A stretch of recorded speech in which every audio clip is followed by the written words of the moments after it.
Hello and welcome to the Post-Up Podcast. This is Cyrus Rogers. And this is Kaunda Chama, the first one for 2019, Cyrus. Yeah, so Happy New Year to you all, and hope you had a great break. I know you did, Kaunda. Absolutely. So one of the things we've got to do is talk about the fact that yes, it's 2019, but we also have to look at the fact that we've reached the halfway point of the NBA regular season. Can you believe it, though? It's crazy. Oof. It's really crazy. I can't believe it's happened so quickly. Mm-hmm. So we're probably going to just give you, the fans, a sort of rundown of our views on what's this sort of half-term report. You know, Yep. it's like who I like could have done better. The half-term report. Exactly, and that's exactly what it is. Like, sir, your kid could have done better, and I think we're all feeling the same way about certain teams. So let's get straight into it. I think maybe the best way to try and do a sort of half-term report is to look at it from a team perspective, and we can look at an individual player's perspective. But before we go into that, Okay. how good were the Christmas games, though? Woo! And you know why they were good, right? Yeah? Because the Lakers beat the Warriors. And Mr. Lakers over here was a happy man. But look, all said and done, Cyrus, besides the fact that the Lakers won and they beat the Warriors, who are the number one team still in my books, it was just a whole great collection of games. Yeah. It was great action to watch. You know, just when you filled your stomach with all that Christmas food and you just wanted to... And there you are, gorging on some basketball. You know, it was just fantastic. And I, you know, obviously the Lakers-Warriors game that really was the one. I think the only thing, and possibly the coal in the stocking of the Christmas games, was no Raptors. I mean, that's just ludicrous. But hey, you know, who are we to judge? We're just, you know, meek, mild-mannered fans of the game. But let's talk about what's happened so far. Okay. And I think if we really have to do what we got to do, let's look at the biggest losers of the season so far. We'll start with that. You know, start on the downbeat note and then really ramp up positive. Okay. So, you know, the first half of the season has been really full of ups and downs for a lot of teams. And especially some teams in the Eastern Conference. I think the biggest losers for me have got to be the Cleveland Cavaliers. What do you mean losers? As in losing LeBron and then performing so badly? Because I knew once Losing LeBron one left... player can't mean the entire death of a franchise. But he was the glue that held the team together, Cyrus. This isn't even just about glue. This is about like the whole city might turn on this team. You know, it's Tyronn Lue Yeah. left. Then you get, you know, the floor general in LeBron James leaves. And hey, it was... I mean... That makes them losers in my book. You got a point. You see what I'm saying? I mean, like, look, I understand there's rebuilding, all of that stuff happens, but they've got a young core. They brought in a lot of young players when LeBron was still there to try and give them, you know, a real push at winning another championship. Yeah. And then when you look at the guys that are Jordan Clarkson, Larry Nance Jr., Rodney Hood. I mean, these are no mugs. But there's been a whole bunch of turmoil at that team. It's surprising J.R. Smith is still on their books, considering all that's occurred. But it can't be that they, as you've been saying it so aptly, leaning into the lottery. Hey, that is a thing right now. But for me, they're just one of the teams that have lost so far this season. And maybe they really are trying to rebuild and try and find a new star. And maybe they're hoping that the same thing could happen. You know, they lucked out with LeBron James. You know, so maybe Zion Williamson could be the next guy that they get. But, you know... Look, Cyrus. Wow. For me, although I agree with you with the Cleveland Cavaliers, but I expected that to happen. Once Coach Lue left, once LeBron left, I knew those were not my problems. The New York Knicks, I haven't really had faith in them, who are sitting at second last in the East. The Chicago Bulls also have been going through turmoil, right? Yeah. For me, it's got to be the Atlanta Hawks and the Washington Wizards. See, those are the biggest losers for you. For me, yes. Okay. The Washington Wizards, I've had so much faith. I remember there was a time there was turmoil between Bradley Beal and John Wall, and we thought, okay, maybe they should split them. Then they kissed and made up, and everything was good. And you think, wow, this is one of the best backcourts in the league. Yeah. But still, nothing. Yeah. It's true. And how many chances do you give a team? You know, where you're like, okay, fine. Yeah, I'm sure this time you'll get it. But they've also been unlucky. They've had injuries to key players. They brought in Dwight Howard, who they thought could be part of a big three, And with then Wall and Beal. he's injured. Then Wall's injured long term. So, you know, they've really, you know, hit the skids. But it's also problems of their own making. Absolutely. You know, and I think that's true. And that's why they become a bigger loser than a Cleveland Cavaliers. I just don't see it. I think like in this hole, Cleveland is still looking up at the Washington Wizards. And the Atlanta Hawks. I don't know. They just can't seem to catch a break. I think the Hawks are in a rebuilding phase, and we're seeing it really in full swing now. Getting the likes of Trae Young shows you that they're now moving into that youth period, and they're going to start trying to get better players in. Obviously, they are not winning tons of games, right? We see that. But you also see the potential. They've got a new coach. Isn't Lloyd Pierce the coach? And you know, you see some sort of sense of rebuilding. You don't see any of that in Cleveland. All right. Should we move our attention to the West? Yes, I think we've got to do that. And frankly, there's only one team that's really, been the absolute pits in the West, and that's Phoenix. Yeah, the Phoenix Suns, like you said, I think the Phoenix Suns are more or less like the Atlanta Hawks. Yeah. First of all, they're the first team, I think, in NBA history to have a coach that wasn't born in the United States. Yeah. That is not a major factor. I'm just bringing that up. Yeah, if you're bringing it up, it's a factor, right? No, it's a small factor. Maybe the way he looks at the game, maybe the way he understands the game is a little different, although he has been part of American basketball. Koshkov has been around for a while. But I think the problem there is over-dependence on Devin Booker is also a problem.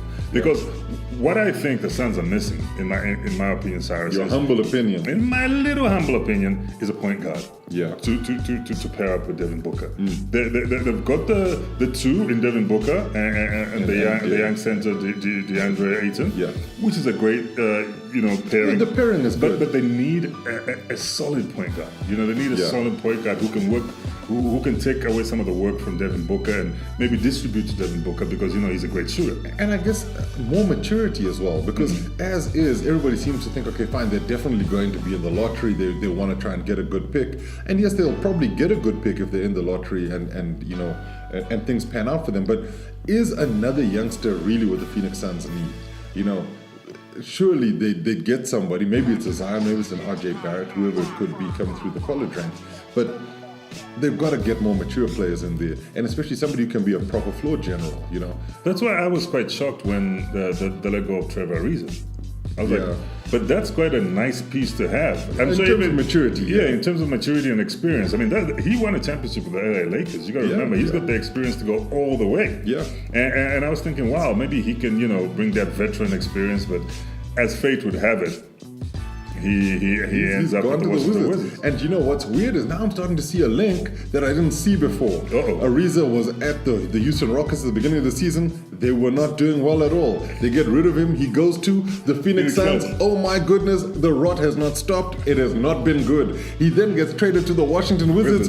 Goodness gracious me, things are not great there either. Trevor Ariza, I ain't hating, but I'm just seeing the pattern here. There's like a beautiful line. There is no Ariza curse here. Cyrus, stop starting conspiracy. Fine. Consider that stopped. But we've talked about the biggest losers. Let's talk about the biggest winners in the NBA in the midway point of the season. We can do it conference by conference if you want. Right. So biggest winners in the East. Who do you got? Because I think there's a lot of winners there. There's a lot of winners, but let me keep it real with you, right? Let's look at the top 5. Yeah. At number 5, we got the Boston Celtics. Yeah. I expected the Boston Celtics to be top 4 this time, so I'm not surprised at where they're standing. But right under them is the Brooklyn Nets. To me, that is a big surprise. I'm like, that is wow. Massive. The Brooklyn Nets are at number 6, and the Miami Heat at number 7. Indiana Pacers at 3. Oh, well, first of all, Philadelphia 76ers at 4. Yeah. That I expected. Yeah. The way they finished off, there or thereabouts. The way they finished off last season was fantastic. Yeah. You expect nothing less from them at this point in the league, in the season. But the Indiana Pacers at 3. I like that. I like that. A really great job being done there. Nick McMillan has done a fantastic job coaching that team. And even when they've had their star player out injured in Victor Oladipo, they've still managed to get results. But I'm asking you for your biggest winner. Tell me who the winner is. Oh, one that would have to be known. I'll even allow one as like your runner-up winner. Milwaukee Bucks, without question. Yeah. Milwaukee Bucks have done great. I'm impressed. 29 wins, 11 losses.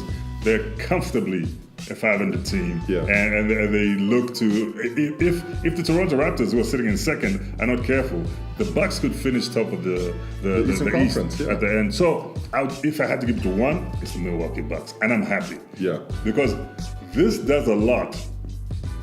Let me not preempt the discussion we're gonna have later, but Yeah. it pushes one man's. No, but let's talk about it. His MVP candidacy. It pushes Giannis Giannis's- Antetokounmpo's MVP candidacy, because now you think, oh, this is the leader of this squad, and he's a young leader, and wait a minute, they're 21, 29 and 11, Yeah. and on top of the East. Yeah, and they're doing superbly. And when you look at it, they're not a flashy team by any No. stretch of the imagination.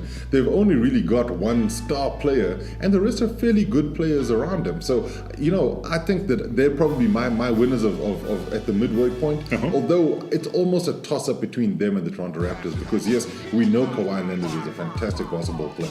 Yes, we know the Toronto Raptors have been here before. But the continuation of all of that, when you've got a new star player, when you've got a new coach in Nick Nurse, when there's a whole bunch of turmoil that could have derailed the team. Yep. The Raptors have got to be looked at, and look at the improvements of some of the other players in that team, especially the young African in Pascal Siakam.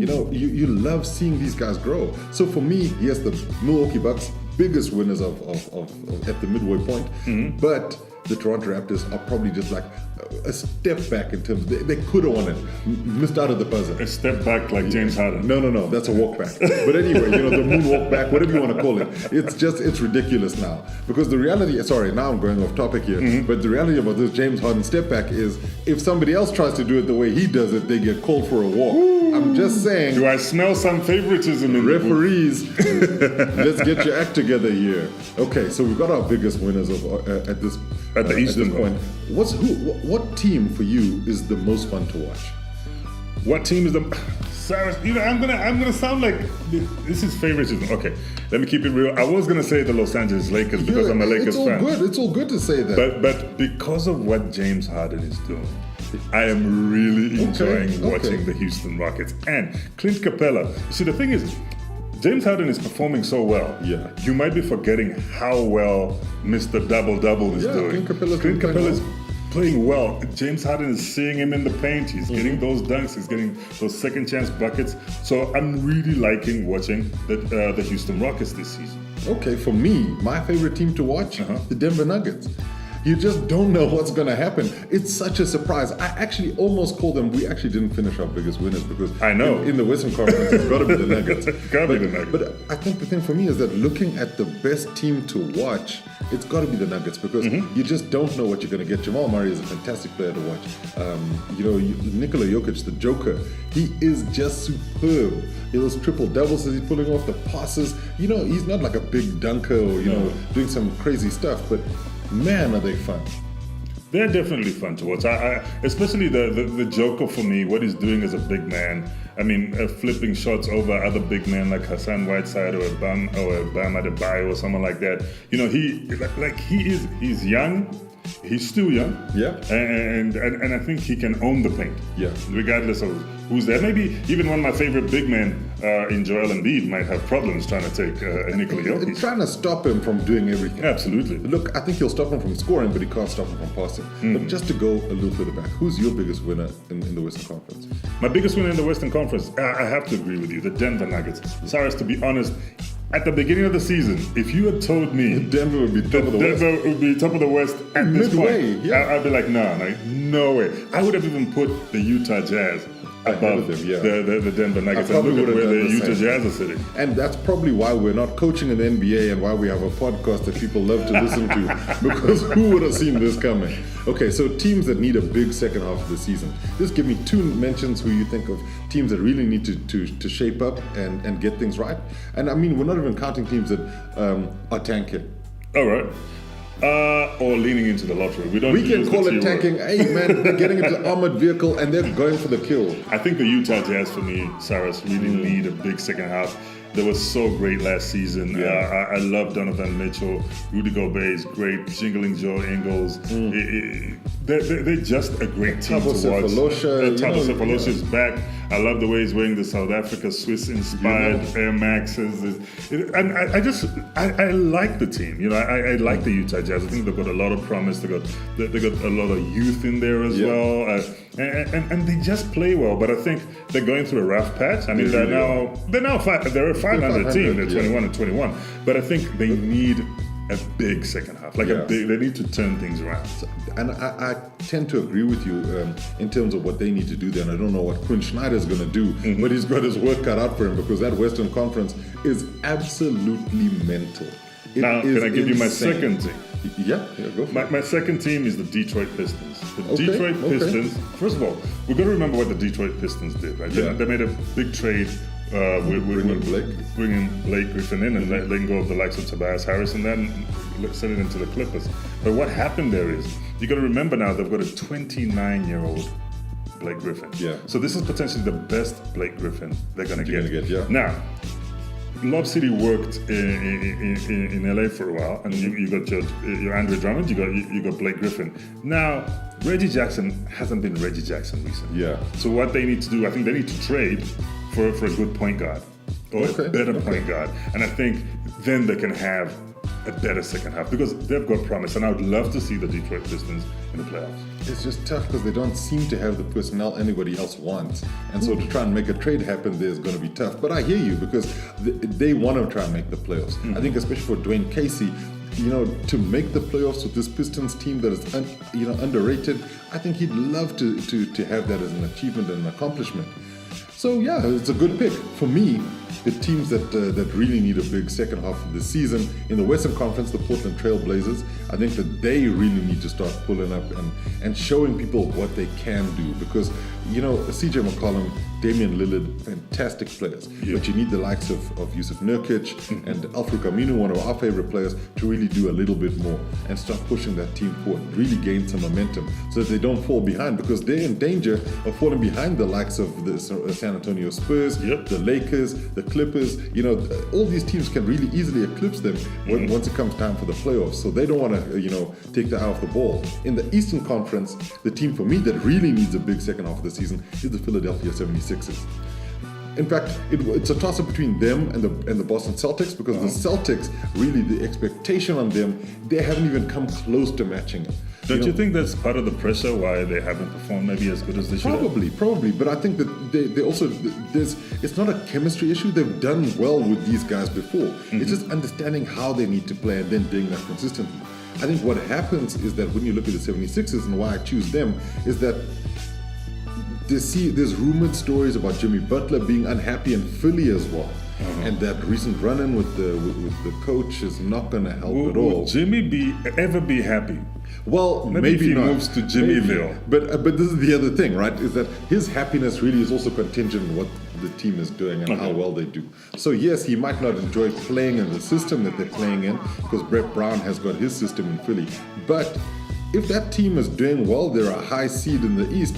Is he really going to complain? And then he's going to start looking in terms of, okay, what happens in free agency come the summer in the US? This is why there's a big need because let's say they don't get him. Let's say the 76ers don't get Jimmy Butler.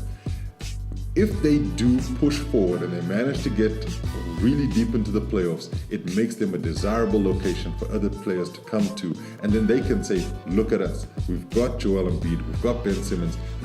We just need a couple more players, Maybe that's where you start looking at like a Kawhi Leonard becomes more of an option, But I think it's the 76ers who really need a big second half of the season. Okay, so Kaunda. Yes. Half-term report card coming up. We've done the teams. Let's look at the players. And I think the one we really want to touch on first has got to be, at the halfway point, who is your pick for MVP, most valuable player so far? Look, I'm going to have to keep it 150%. Yes. Nigerian Greek forward. Nigerian Greek all-star, Giannis Antetokounmpo for me right now. He's your pick. He's my front runner. I mean, I had a whole lot of guys there, including LeBron before he got injured, of course. Kawhi Leonard was in the conversation because of what he's doing at Toronto. But at the moment, even Joel Embiid to a certain extent, I was like, look, dude, you're playing very well. But at the moment, it's unquestionable. It's Giannis Antetokounmpo. Okay, I mean, look, I ain't gonna argue with that. In fact, I love Giannis. You know how much we love Giannis on this show and on the African continent. So I think Giannis is a great pick for MVP. You know what's weird for me is that I would have gone wholeheartedly Giannis all the way. But James Harden's recent push has just been one of those things where it's so tough to ignore what he's been doing at the Houston Rockets because it's the performances that he's been having, putting up big numbers from a scoring side. What, right? 10, 35 plus it's more. point games? It's more. It's like 11 or 12. He's now on 12. Yeah. Well, but he just seems unstoppable.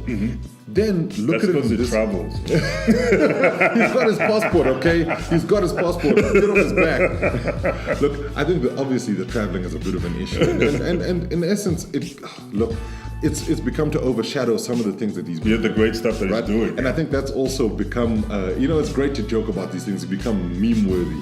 But the other thing that we have to remember is there's no Chris Paul. Chris Paul has been missing for a long time.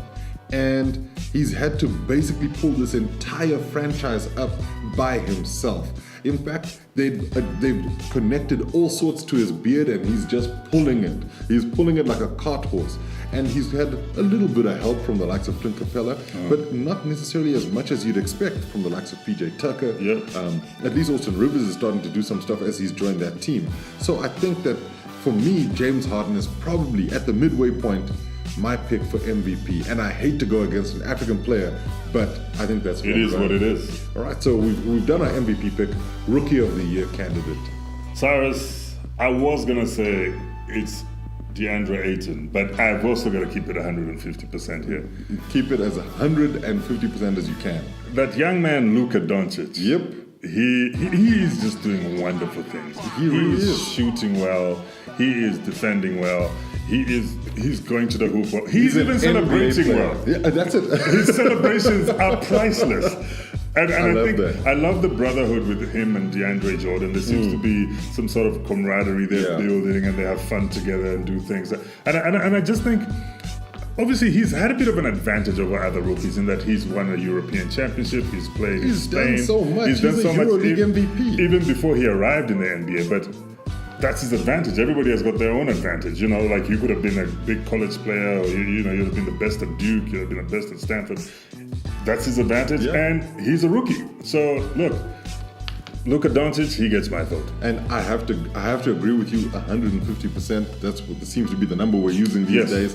But the thing for me about Doncic, right, is that I think that when you watch a lot more basketball than just the NBA, you realize just how good this guy has been. And he's only 19. Yep. We forget how good this guy is. Because he's been taking on grown men for years. He's not just been playing college games that he's not getting paid. This guy's been getting paid, man. He's been a professional since he was 17 years old. Right? He's won absolutely everything there is to win in Europe from a club basketball perspective. So it was no surprise. I just think that there is a little bit of, we've got to pick big if you're picking first in the NBA. And DeAndre Ayton's been a fantastic player so far this season. But when you look at the upside on Doncic, it's just more upside and more upside. The Dallas Mavericks have got their franchise player.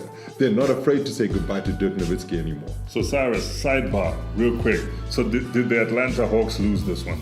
The Atlanta Hawks should never have let go of Doncic, but I think what they did was they looked at this. The scouting reports would have said, who's going to pull in more people into this arena? Our fans don't know Doncic. So it might just now be they do. They do now. It's shades of Porzingis all over again, right? In the sense that Knicks fans were like, oh, boo. Next thing, Porzingis, oh my goodness, he's the greatest thing since sliced bread. You gotta know more about basketball outside of the US, and I think it helps. And I think this is where, obviously getting rid of Doncic now looks like an absolute travesty. But I do think Trae Young is going to become a really great player, and he's going to come to his own. So, to wrap things up a little bit, we're going to do these really quickly. Sixth man of the year so far at the midway point. Who do you got? Sweet Lou Williams once again. Man, that guy, it's weird because if Popeye is powered by spinach, he is powered by the bench. Yes. Lou Williams. And you know what's funny? The likes of Jamal Crawford and Lou Williams, they've been here before. Yeah. But it's like, they live here. You know, he's found his niche and he's like, I am that sixth man of the year guy. And to me, Lou Williams has proven. I mean, when the Clippers are in trouble and the second unit is in there, who are you gonna call? Who are you Not gonna call? Ghostbusters. Not the Ghostbusters. No. You're gonna call Sweet Lou Williams. Okay, I like that because for me, I'm going to the Timberwolves and I'm saying Derrick Rose. Sixth man of the year at the midway point. He's just been phenomenal for them. Yes, he's got his issues, but I do think that from a purely basketball perspective, when you need somebody to perform and he's performed well, you know, he's managed to put all of the injury stuff behind him. And I think Derrick Rose has been the best sixth man that we've seen this term. Most improved player. Most improved player. Jeez, that's a tough one, Tom. Well, I'm going to give you my pick up front. Okay. Changing the format. Oh, no, I got one. Most improved. There's gotta be the man they call Spicy P. Yes. Pascal Siakam from the Toronto Raptors. Man, he was one of my picks for most improved. And you know who I had said at the beginning of the season is he's just missed out for me because I love this kid, De'Aaron Fox. That guy has been balling out of his socks, and the Sacramento Kings have been benefiting from it. Look, just when you said Spicy P, I remember that I'm really impressed with how Pascal Siakam has been playing. But there's a third member in this situation, and you're going to agree with me. Yes, very much. Pascal Siakam sits at number one. Yeah. Number two, we got to give it to De'Aaron Fox. He's just been performing. Yeah. But De'Aaron Fox hasn't been that good by himself. We're forgetting one, Buddy Hield. Have you seen what has happened to his three-point shooting ability? He's just been incredible for the Kings. And the speed with which he plays, coupled with De'Aaron Fox, has just made the Kings a great team to watch. And I think, I'll give you Pascal. I won't jump onto your bandwagon. I'm going to take the two players from the Sacramento Kings. So you De'Aaron Fox as one sort of most improved. De'Aaron Hield. Okay, we're breaking the rules. That's fine. De'Aaron Hield it is. You know, that's also fine. You know, Buddy Fox, whatever you want to call Buddy him. Fox. I like that. But I think that they have been really good, and both of them. It's really tough to also almost choose between them. But for me, Fox is the better of the players there. Though Hield has really improved his shooting. I just think that Pascal Siakam and how he's been performing at the Toronto Raptors and the African angle, all of those things in one gumbo makes him spicy. That's what's beautiful. Halfway point defensive player of the year, your turn, Kaunda. Who you got? You know, I was going to go with the young man from the Brooklyn Nets with an afro. Oh, Jared Allen. Because his recent blocking abilities, he's blocked everybody, including me. That would be amazing. Blocking people online and on the court. Online, from Africa. Look, I think I'll go with Jared Allen just because of what he has achieved recently. He's been great to watch defensively. And I think he's maturing as a young player and he's really getting great court vision. Because we think those blocks are just, yay, lucky blocks or whatever, but there is a lot of timing. There's a lot you have to do, Cyrus. You have to calculate that this player, maybe LeBron James, who's only been blocked while dunking 7 times in his career, I'm going to block him now. This is going to be the 8th block. And, you know, he's just been impressive. I think Jared Allen gets my vote for midway. Midway Defensive Player of the Year. Yeah. You know, it's a tough one for me because there are so many players who've done very, very well. But I think I want to go with Anthony Davis. You know, Anthony Davis has really been, he's been quietly going about his business, though the Pelicans have been struggling. And you look at how he's blocked players. There was a recent block against the Bulls. Goodness gracious me. Some guys are going to have nightmares after that. And so, you know, you look at Anthony Davis and you just think, whoever gets this guy, because he's not going to stay in New Orleans long term after this season, I think. And whoever gets him, they're literally going to win championship upon championship. As a Warriors fan, I'm thinking, hey, maybe the future isn't so bad if they trade away some of the guys and they get an AD. But you know, I dare to dream. That's how I am. My defensive player of the year has got to be Anthony Davis. So let's wrap it up. The last thing we're going to talk about, one big prediction for the second half of the season. It can be as outlandish as you want. It could be Lonzo Ball for MVP. I know this is the kind of thing you like to talk about because you love Lonzo Ball. I don't know why. But anyway, it's a big Kaunda, hey, look, he is. And the brand and all of that stuff. What's your big prediction for the second half of the season? Big prediction for the second half of the season, and you're going to remember me on this. Yes. The Los Angeles Lakers in the Western Conference Finals. Okay, that is as big and bold as predictions go. You will remember this day. Okay. I mean, that's a bold prediction. We asked for the big prediction. We know the date. We know the time. Yep. You've been listening to the podcast. You've heard the big prediction. We can then make sure that we lambaste him as much as possible when it doesn't happen.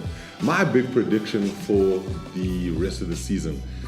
Ooh, what is it gonna be? My big prediction, it's a bold one, and maybe it isn't necessarily that bold when you look at what the guy's been doing. My bold prediction is LeBron James to win MVP. Wowza. Well, if they make it to the Western Conference Finals, there we go. Then it's done deal. Done deal. So now we're both betting on the same horse. Okay, so here we go. Those are our predictions. It's been a great post-up podcast. Thank you so much for listening. From me, Cyrus Rogers. And from me, Kaunda Chama. It is thank you very much, and we'll hope to hear from you on the social media. In fact, let's give them the socials. Right? Yes. So at Post Up Podcast on Instagram and on Twitter, at Post Up Podcast. I think I said it. Yep. It's all one word. And at Cyrus J. Rogers and at The Real Kaunda if you want to get really personal. Yeah, I mean, don't make it personal. But hit us up at Cyrus J. Rogers and at The Real Kaunda. Thank you for listening. See you next time.